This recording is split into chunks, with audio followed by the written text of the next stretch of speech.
ప్రపంచ ప్రఖ్యాతిగాంచిన యూనివర్సిటీల్లో ఒకటైనటువంటి నలంద యూనివర్సిటీ ప్రపంచంలోనే మొట్టమొదటి రెసిడెన్షియల్ యూనివర్సిటీ. ప్రస్తుతం మన భారతీయ యువత విదేశాల్లో చదవడానికి ఎంత ఆరాటపడుతున్నారో అలానే ఒకప్పుడు విదేశాలకు చెందిన యువత మన భారతదేశంలో ఈ నలంద యూనివర్సిటీలో చదవడానికి చాలా ప్రయత్నాలు చేసేవారు. మరి అంత గొప్ప నలంద యూనివర్సిటీని ఎవరు నాశనం చేశారు, ఎందుకు నాశనం చేశారు, ఎలా నాశనం చేశారు అన్న విషయాలు మొత్తం ఈ వీడియోలో నేను మీకు ఎక్స్ప్లెయిన్ చేయబోతున్నా. అంతేకాకుండా ప్రస్తుతం మన భారత ప్రభుత్వం అయితే ఈ నలంద యూనివర్సిటీని మళ్ళీ నిర్మించింది. దీనికి గల కారణాలను కూడా వీడియోలో అయితే ఎక్స్ప్లెయిన్ చేయబోతున్నా. వీడియో అయితే చాలా అంటే చాలా ఇంట్రెస్టింగ్ ఉంటుంది. ఎక్కడ కూడా స్కిప్ చేయకుండా లాస్ట్ వరకు అయితే చూసేయండి. పురాతన మగధ రాజ్యం అయినటువంటి బీహార్ లో నలంద యూనివర్సిటీని 5వ శతాబ్దంలో గుప్తాస్ డైనెస్టీకి చెందిన కుమార్ గుప్తా స్థాపించారు. ఇది బీహార్ లోని పట్నాకు పక్కనే ఉన్న రాజ్గిర్ అనే సిటీలో ఉంది. నలంద యూనివర్సిటీ ప్రపంచంలోనే మొట్టమొదటి రెసిడెన్షియల్ యూనివర్సిటీ. ఇక్కడ చదువుకోవడానికి ప్రపంచంలోనే చాలా దేశాల నుంచి విద్యార్థులు, పండితులు తరలి వచ్చేవారు. ముఖ్యంగా China, Korea, Japan, Tibet, Mongolia, Sri Lanka మరియు సౌత్ ఈస్ట్ ఏషియా లాంటి దేశాల నుంచి తరలి వచ్చేవారు. 5 మరియు 6వ శతాబ్దాలలో కళలు మరియు విద్యావేత్తలను ప్రోత్సహించడంలో నలంద కీలక పాత్ర పోషించింది. ఈ కాలాన్నే గోల్డెన్ ఏజ్ ఆఫ్ ఇండియా, భారతదేశ స్వర్ణయుగం అని కూడా పిలుస్తారు. ఈ నలంద యూనివర్సిటీలో అడ్మిషన్లు సంపాదించడం అంత ఈజీ కాదు. వరల్డ్లోనే one of the toughest entrance exams అయినటువంటి ఐఐటి, ఐఐఎం వంటి యూనివర్సిటీలో అడ్మిషన్స్ ప్రెజెంట్ కష్టం అయితే అప్పట్లో వీటికంటే కూడా నలంద యూనివర్సిటీలో అడ్మిషన్లు కష్టంగా ఉండేవి. స్టూడెంట్స్ ఇక్కడ పెట్టిన ఎంట్రన్స్ ఎగ్జామ్ లో క్వాలిఫై అయితే సరిపోయేది కాదు. ఎక్స్పీరియన్స్డ్ ప్రొఫెసర్స్ చేత ఇంటర్వ్యూలు ఎదుర్కొని అందులో కూడా వాళ్ళ టాలెంట్ ని కనబరిస్తేనే ఆ యూనివర్సిటీలో స్థానం దక్కేది. అంటే ఇప్పుడు మీరే అర్థం చేసుకోండి ఈ యూనివర్సిటీలో అడ్మిషన్ దక్కడం అనేది ఎంత కష్టమో. అయినప్పటికీ కూడా ఈ నలంద యూనివర్సిటీలో దాదాపుగా 10,000 మందికి పైగా విద్యార్థులు చదువుకునేవారు. వీళ్ళందరికీ టీచింగ్ చేయడానికి దాదాపుగా 2,000 మందికి పైగా టీచర్లు ఉండేవారు. ఇంతమంది టీచర్లు కలిసి ఇంతమంది విద్యార్థులకు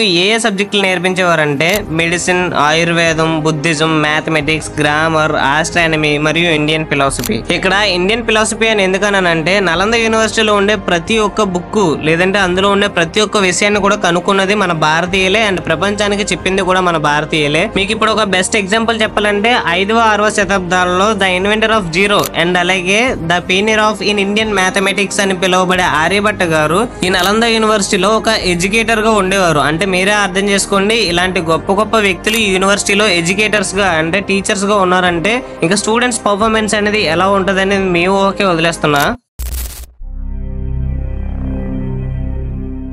ఇక నలంద యూనివర్సిటీ యొక్క ఆర్కిటెక్చర్ విషయానికి వచ్చేస్తే చూడడానికి చాలా అద్భుతంగా ఉంటుంది. ఎత్తైన గోడలు మరియు పెద్ద ఎంట్రీ గేటు, అలాగే అనేక దేవాలయాలు, విహారాలు అంటే విద్య మరియు నివాస నిర్మాణాలు, ప్రాంగణాలు, స్తూపాలు, తరగతి గదులు మరియు ధ్యాన మందిరములతో అలంకరించబడి ఉంటుంది. అంతేకాకుండా అదనంగా సరస్సులు, పార్కులు మరియు స్పోర్ట్స్ మైదానాలు కూడా ఉండేవి. నలంద యూనివర్సిటీలో ప్రముఖ అట్రాక్షన్ ఏదైనా ఉందంటే అవి ఇక్కడ ఉండే లైబ్రరీస్.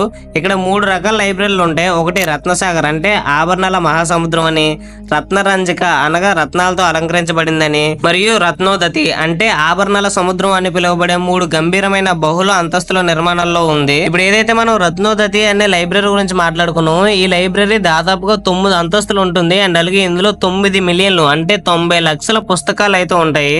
ఇక్కడ మీరు ఈ లైబ్రరీకి పెట్టిన నేమ్స్ ని సరిగ్గా గమనిస్తే మూడిటిలోని రత్న అనేది కామన్ గా ఉంది.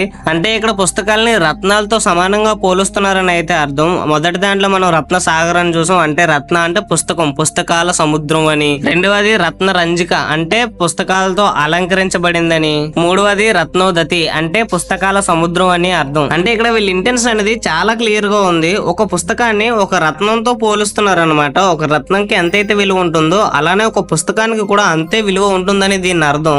మరి అలాంటి ఎన్నో రత్నాలు కలిగి ఉన్న యూనివర్సిటీ ఈ నలంద యూనివర్సిటీ. కొన్ని లక్షల సంఖ్యలో పుస్తకాలు ఈ యూనివర్సిటీలో ఉన్నాయి. ఒక్కొక్క పుస్తకం ఒక్కొక్క రత్నంతో సమానం అని చెప్పుకున్నాం కదా. మరి ఇంత విద్యా సంపద కలిగి ఉన్న యూనివర్సిటీ మీద ఇతర రాజ్యాల యొక్క కన్ను పడకుండా ఉంటుందా?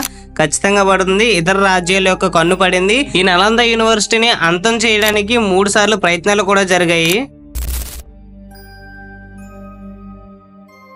అందులో మొదటి వారు హన్స్ జాతికి చెందినవారు. వీరు క్రీస్తు శకం 4 నుంచి 6వ శతాబ్దాల మధ్యకాలంలో మిడిల్ ఏషియాలోని ఐరోపాకి చెందిన సంచార జాతి వారు. మరియు ఈ నలంద యూనివర్సిటీ మీద దాడి చేసిన 2వ రాజ్యం గౌడ రాజ్యం. ఈ గౌడ రాజ్యం భారత ఉపఖండంలో సాంప్రదాయ శకంలో ఒక రాజ్యం.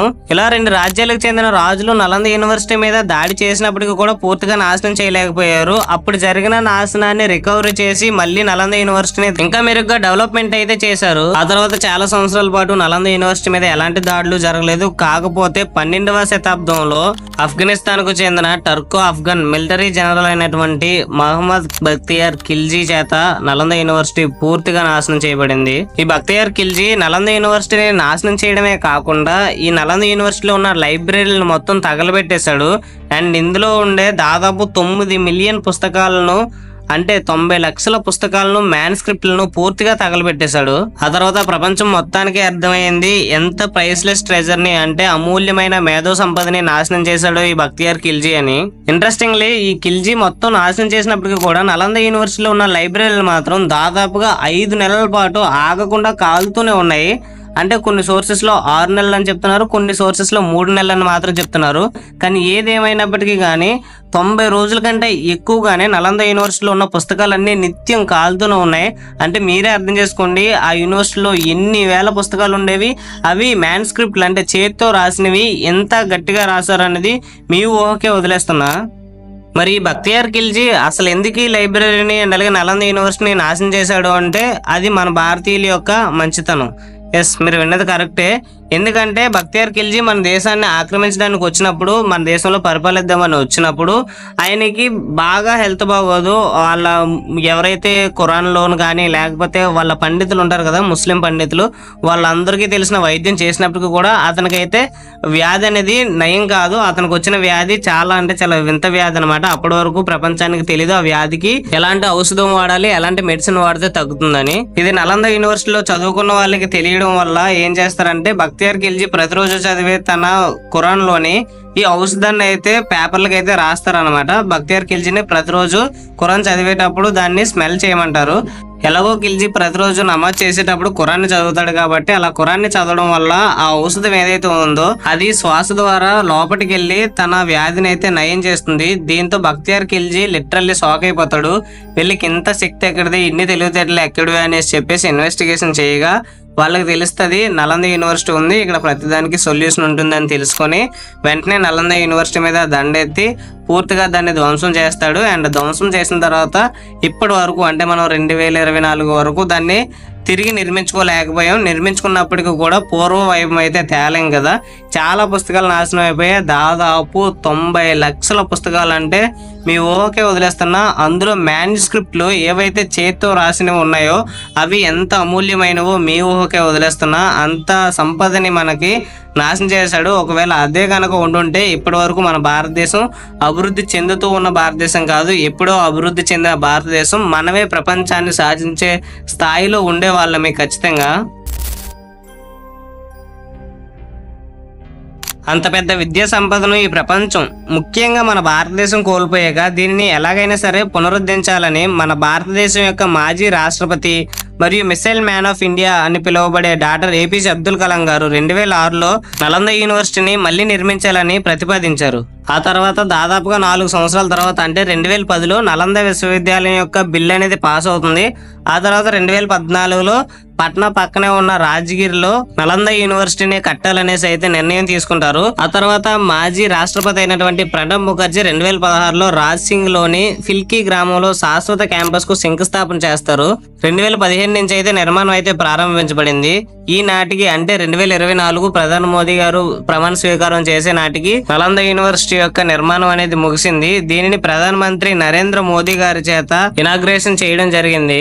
దాదాపుగా 100 ఎకరాల్లో విస్తరించి ఉన్న ఈ కొత్త క్యాంపస్ పురాతన వాస్తు సూత్రాలతో, పర్యావరణ అనుకూలమైన నిర్మాణాలతో, ఇంకెన్నో కొత్త ఫీచర్స్ తో కలిపి ఉంది. దాదాపుగా 1900 స్టూడెంట్ల కోసం 2 కొత్త బ్లాకులను అయితే కట్టారు. దాదాపుగా 40 క్లాస్ రూమ్లు అయితే కలిగి ఉంటాయి. ఇందులో ఇతర దేశాల నుంచి కానీ ఇతర రాష్ట్రాల నుంచి కానీ ఈ యూనివర్సిటీకి చదువుకోవడానికి వచ్చిన వాళ్ళకి హాస్టల్ వసతి ఉండాలి కదా. అలాంటి వాళ్ళ కోసం దాదాపుగా 197 హౌసింగ్ యూనిట్స్ తో 550 మంది విద్యార్థులు పట్టే విధంగా హాస్టల్ అయితే నిర్మించారు. అంతేకాకుండా ఈ నలంద యూనివర్సిటీలో sports complex, medical centre, commercial centre మరియు ఫ్యాకల్టీ క్లబ్ వంటి అదనపు సౌకర్యాలు కూడా ఉన్నాయి. గతంలో మనం దాదాపుగా 90 లక్షల పుస్తకాలను కోల్పోయాం. అయితే అవి మొత్తం తిరిగి తీసుకురాలేం కానీ ఇప్పుడైతే ప్రస్తుతం ఒక కొత్త లైబ్రరీని అయితే కట్టారు. ఈ లైబ్రరీలో దాదాపుగా 3 లక్షల పుస్తకాలతో 3000 మంది ఒకేసారి కూర్చొని చదువుకునే విధంగా ఒక పెద్ద లైబ్రరీని అయితే ఈ ఏడాదిలో పూర్తి చేయబోతున్నారు. ప్రెజెంట్ కొత్త నలంద యూనివర్సిటీలో Buddhist studies, historical studies, sustainable development, జీవావరణ శాస్త్రం, భాషలు, సాహిత్యం మరియు అంతర్జాతీయ సంబంధాలను కవర్ చేస్తూ 6 పాఠశాలను నిర్వహిస్తున్నారు. అంతేకాకుండా నలంద యూనివర్సిటీ పోస్ట్ గ్రాడ్యుయేట్ మరియు డాక్టరేట్ రీసెర్చ్ కోర్సులు, షార్ట్ టర్మ్ సర్టిఫికేట్ కోర్సులు మరియు అంతర్జాతీయ విద్యార్థుల కోసం స్కాలర్షిప్లతో సహా అనేక రకాల కార్యక్రమాలను అందిస్తుంది. సో ఇది ఫ్రెండ్స్ నలంద యూనివర్సిటీ గురించి మీకు తెలియని ఎన్నో విషయాలను మీకు చెప్పానని అయితే అనుకుంటున్నా. మీకు కనుక ఏ మాత్రమైనా నా వీడియో వర్త్ అనిపిస్తే ప్లీజ్ వీడియోకి అయితే లైక్ చేయండి. ఛానల్కి ఇంకేమైనా కొత్తగా వచ్చి సబ్స్క్రైబ్ అవ్వకపోతే సబ్స్క్రైబ్ చేసుకుని బెల్ నోటిఫికేషన్ ఆన్లో పెట్టుకోండి. ఇది నాకు కొంచెం ఎనర్జీని అయితే ఇస్తుంది. అండ్ మళ్ళీ మరింత ఇంట్రెస్టింగ్ వీడియోస్తో కలుసుకుందాం. అంటిల్ దెన్ సెలవు, టాటా, బై బాయ్, జై హింద్.